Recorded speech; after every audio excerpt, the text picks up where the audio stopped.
The Avengers. That's what we call ourselves. Sort of like a team. Earth's mightiest heroes type thing. Avengers, time to work for a living. That's my secret. I'm always angry. I am on the side of life. You get hurt, hurt him back. You get killed, Walk it off. I'm here to talk to you about the Avenger Initiative. I'm your host, Andrew, and I'm here to talk to you about the Avengers. Welcome to episode 70 of Some Assembly Required, your weekly adventure into the annals of Earth's mightiest heroes, the Avengers. This week, we are taking a look at Avengers number 65, Mightier Than the Sword.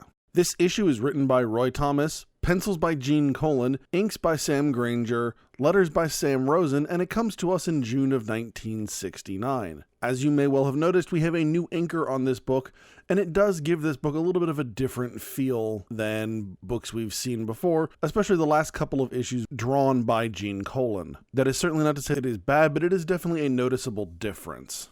Taking a look at our cover here, there is some very serious, heavy shadow going on, which I kind of like. It's a style choice, and it's one that I personally dig, though I do admit that I can understand how not everyone else would enjoy it. The cover is really descriptive of some of the content of the actual issue, where we fill in a little bit more of the backstory between Swordsman and now Goliath, formerly Hawkeye. Since we saw Goliath's brother last issue, they've gone back now and start to add Barney into the previously determined background information that we have on Hawkeye, specifically as it relates to Swordsman. In that regard, I really like the cover because, it's not all the time that we get covers that give us an idea of what's going on in the book, and it's a nice change of pace here. Now, the opening is a little bit weird, although it's a good-looking page. I just have a hard time trying to figure out why Swordsman is smashing his way through this billboard. It's a great way for him to enter. It's very dramatic. It fits his personality, but it doesn't actually do a whole lot to get the story rolling. Now, the next page, which is actually a double-page spread, does a lot more. There's a really interesting page layout as Swordsman makes his way off of this building roof and through an alley past a drunk. It reminds me a lot of Spawn, and specifically Rat City, where the homeless people live in the early issues of Spawn. Now, obviously this predates Spawn by 20 to 25 years, so this may be more of an inspiration, but it's got that same kind of idea, only with a single drunk and with Swordsman running through it. Now, I will say that there's a fair amount of wasted space on this page, so perhaps it could have been filled a little bit better, maybe added some additional panels, not so much for storytelling, but to kind of fill in the background.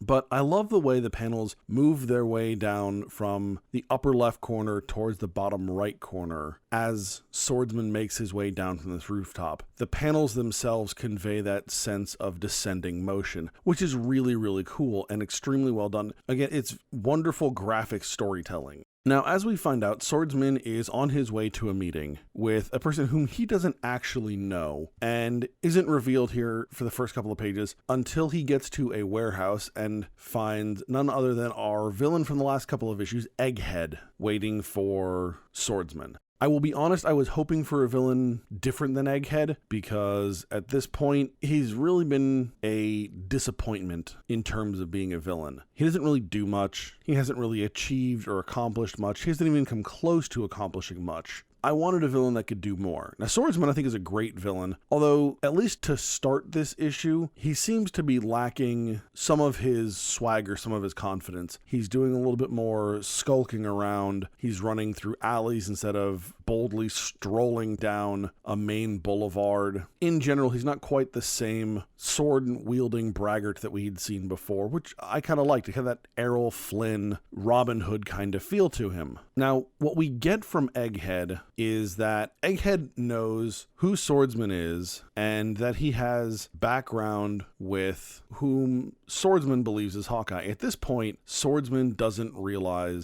know for a fact that Hawkeye is in fact Clint Barton. He suspects, but he's not certain. Now, Clint, on the other hand, is very certain of who Swordsman is, based on their previous encounters. But that knowledge doesn't necessarily go both ways. So what Egghead does here is he takes some time and fills in Swordsman and Clint's backstory. Now, one of the things he does here is he adds in Barney Barton, as I mentioned a couple minutes ago. So we now see some of the young Clint Barton's interactions with his brother, what brought the two of them to this circus, and that interplay between the three. If you remember, Swordsman took young Clint Barton in under his wing, taught him how to use a bow and arrow, but always kept him and definitely instilled the idea that he was inferior to Swordsman as a performer, as a trick artist, if you will. Later on, Hawkeye finds out that Swordsman is stealing money from the circus, and he confronts Swordsman about this. The chase that ensues ends with Clint Barton falling from the high wire after Swordsman cuts it, presumably to his death, although as Egghead helps Swordsman realize that Hawkeye is in fact Clint Barton, just as Swordsman had suspected but hadn't been able to prove. So Egghead, knowing this connection between the two characters, hires Swordsman to go and capture Giant Man, in part because Swordsman already has this connection that he thinks that Swordsman would like to exploit, would like to address, but also because, in theory, Swordsman was once an Avenger. Now, obviously, that is a little bit of a stretch of reality. Swordsman was on the team mostly because he was threatening people. He was never really a member and was shortly kicked off of the team after it became clear he was a villain. But he did, at least for a time, have access to Avengers Mansion, and that's really what Egghead wants to take advantage of. Now, back at Avengers Mansion, we find our heroes, and specifically Goliath, mourning the loss of Barney Barton. The Avengers didn't realize up until scant hours before this that Clint had a brother. Quite honestly, they didn't even realize his name was Clint at the time. That's a fairly new development. But the Avengers are mourning the loss of this man who, in all honesty, was really more of a villain than a hero, but in the end died to save the Avengers, to prevent further destruction and further loss of life. As part of that, Goliath further explains what happened the last time he saw his brother, because as it was implied last issue, and then as Goliath explicitly says in this issue, it's been years since the two had seen each other. The story that Goliath tells picks up scant moments after the story Egghead left off, where Barney finds his injured brother having just fallen from the tightrope, and instead of trying to help his brother and comfort him, he berates his brother for turning in Swordsman and not joining him and not cutting him in. And basically, Barney's looking for the easy way out. He's looking to make money. He doesn't care how he does it or who he hurts in the process. And then Barney leaves Clint. And that's the last time the brothers saw each other up until the point at which Barney walked into Avengers Mansion. Even with this in mind, Clint still feels the urge to avenge his brother. And he actually goes so far as to say, we're called the Avengers, and I'm going to live up to that name. I'm going to take my vengeance on Egghead for what he has done to my brother. Now, of course, this is a little unsettling to the other Avengers, and Hank even tells him, don't let a thirst for revenge eat away at you, which I think is something we can all understand, right? There are plenty of cautionary tales from mythology and folklore, fairy tales, and quite honestly, even just in real life, where this thirst for revenge, this desire to get even with someone, just consumes a person and destroys them from the inside. That is a common motif throughout all of humanity, and it's a story that's been told for millennia. But before the Avengers can really work to dissuade their compatriot, we cut away and find Swordsman making his way through Avengers Mansion. And he does so with a surprising degree of ease, and a lot of that is due to the fact that he apparently still has access codes for the security system to Avengers Mansion. Now, I would like to think that in the last 45 issues, the Avengers have made improvements to the security system. And in fact, we have seen some of those improvements. So it's a little bit of a stretch for me to believe that the Avengers haven't changed their access codes and that somehow Swordsman would still be able to make his entry into Avengers Mansion with such ease, knowing that these changes have been made. Maybe I'm wrong. Maybe the Avengers have gotten a little bit complacent, or they've added new sensors and new traps and things, but they didn't bother, changing the codes. It's like changing your password on your email, right? Google adds all this extra stuff, all this extra protection, but if you don't change your password, who cares? If you've still got 1, 2, 3, 4, A, B, C, D as your password, guess what? Someone's getting into your email. Maybe it's the same idea here. Actually, that reminds me of that great scene in Spaceballs where they're reading off the code to the atmospheric shield. The combination is 1, 2, 3, 4, 5. So the combination is 1, 2, 3, 4, 5. That's the stupidest combination I ever heard in my life. That's the kind of thing an idiot would have on his luggage. Then later on, President Scroob of the Spaceballs freaks out because it's the same combination on his luggage. Maybe it's that situation there. At any rate, although Swordsman gains access to Avengers Mansion, he obviously doesn't have knowledge of all of the sensors and traps and things installed because he sets off an alarm just outside the Avengers meeting chamber. And the Avengers rush to confront him, but because Goliath is so filled with this rage over the death of his brother, and he so negatively associates the parting of ways with his brother with Swordsman, Goliath is intent on fighting Swordsman alone. So he actually fights the other Avengers in an effort to keep them from taking on Swordsman so he can have Swordsman all to himself. And because of this, Swordsman is able to defeat the Avengers and eventually force Goliath back to a normal human size, and it kind of knocks him unconscious. Oddly enough here, Swordsman has a very special raid designed specifically to deal with Goliath and his powers. What I find interesting, though, is that Swordsman's sword has all these special powers, but they were installed by the Mandarin, who doesn't actually have anything against Goliath, and whose technology is based on this highly advanced alien tech that he has discovered and mostly mastered. So this implies to me that Egghead would have had to figure out how the sword works, which is not impossible, though in the amount of time given, I would call improbable, and then provide these tech upgrades for a very specific purpose. And on top of that, these tech upgrades in general imply a certain degree of working knowledge of Goliath's powers, specifically how the formula and the PIM particles work. On top of that, we're just layering here, but on top of that is the fact that this is a brand new formula developed by Hank. And this isn't even Hank, this is Clint.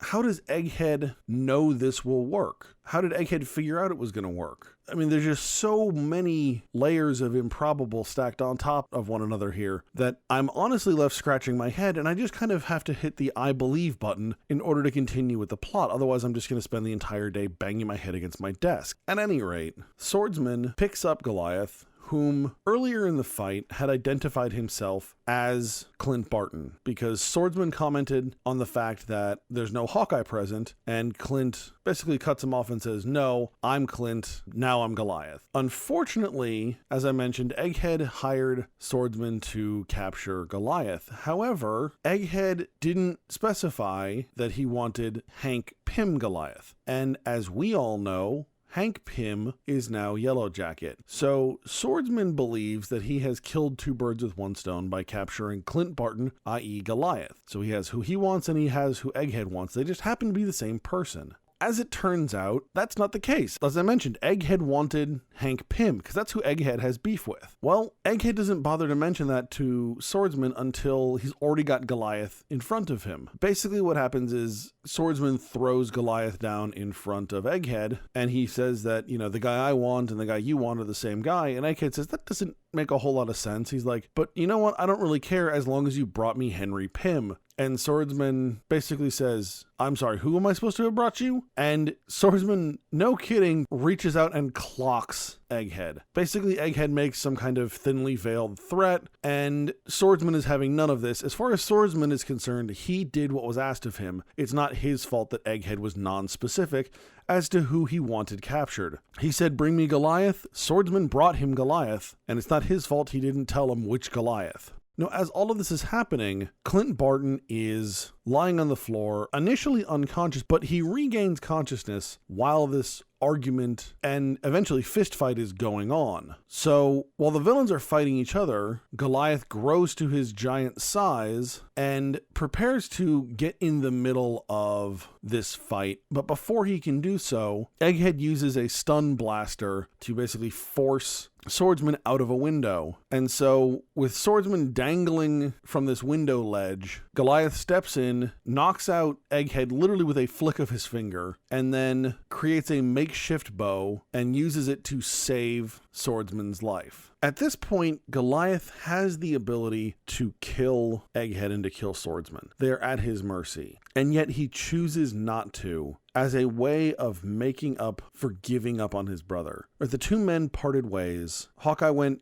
down a life of crime for a while, but then has made amends as an Avenger. And he's basically saying to himself, I could have gone and found my brother and changed his ways. And maybe if I had done that, things would have been different and my brother wouldn't be dead. I'm going to do the right thing. I'm going to take the high ground here as a way to honor his memory and to try and make amends for the ways in which I failed my brother. And that is a really touching thing for him to do. Now, don't get me wrong, it's a little not in keeping with his current mood. I mean, he was really in the I'm going to kill people, I want vengeance, I'm an Avenger, I'm going to avenge mindset. But on the other hand, Hawkeye is this hero. And I find it so fascinating and such a great character moment that Goliath chooses to save the man who is responsible for driving he and his brother apart, and that he doesn't kill Egghead. Now, admittedly, I do feel here that his anger towards Swordsman is a little bit excessive. Yes, Swordsman is largely responsible for the brothers going their separate ways. But outside of that, the current situation that Goliath has found himself in is not at all the fault of Swordsman in the long run, right? It wasn't just one event that led immediately to the next event. There were years and years of decisions, life choices, different events that happened in between that led eventually to Barney's death. Did the split between the brothers that was caused by Swordsman start Barney down that path? Sure. But certainly Egghead is most immediately responsible for the death of Barney. And it feels like Swordsman is getting a little bit more of the blame than he probably deserves in this particular instance. For at least that part. I mean, the whole attacking Avengers Mansion, kidnapping Goliath part, okay, fine. That Goliath has every reason to be upset about that part. But the other parts, maybe not as much. Overall, I think this is a much better issue than we've seen the last couple of issues. Swordsman, again, is a much more interesting villain. I'm not overly keen on the fact that we spent several pages rehashing the Hawkeye origin that we had seen before without more than a panel or two of additional information. That was a little bit of a waste of page count, but I can understand why they did that. One of the things I haven't really mentioned in this podcast is the idea that every so often comic books of this era, really from the golden age, even through modern comics, but especially of this time period, would retell origins periodically, knowing that their readership was turning over every X number of years, maybe 5 years or so, as kids got older and stopped reading comics and then new kids started reading comics. They would reincorporate these origin retellings so that you didn't have to read all the old comics in order to get the backstory on these characters. Certainly, they don't retell everything, but enough that you have the basic understanding of who these characters are and what they're about and where they came from. So this is really just another one of those retellings. Looking through this issue, I really do enjoy Sam Grainger as the inker on this book. He's got a little bit of a distinct style in that he goes for some very, very heavy shadows mixed in with some very light detail line work. There are some really great details in faces and in muscles that give a great deal of clarity, but at the same time, Grainger uses some very heavy, heavy shadows, really to a very dramatic effect. There's a few panels in particular where shadow works so well to provide mood and tone for the scene that's being told. And I really, really enjoy it. And again, you know, Swordsman is just a better villain than Egghead. Although Egghead is a part of this issue, it is primarily driven by Swordsman, and after the first couple of pages, Swordsman really gets his swagger back, and that Swordsman character, that Errol Flynn kind of swaggering Captain Kirk-esque villain, is a lot of fun. I enjoy reading Swordsman.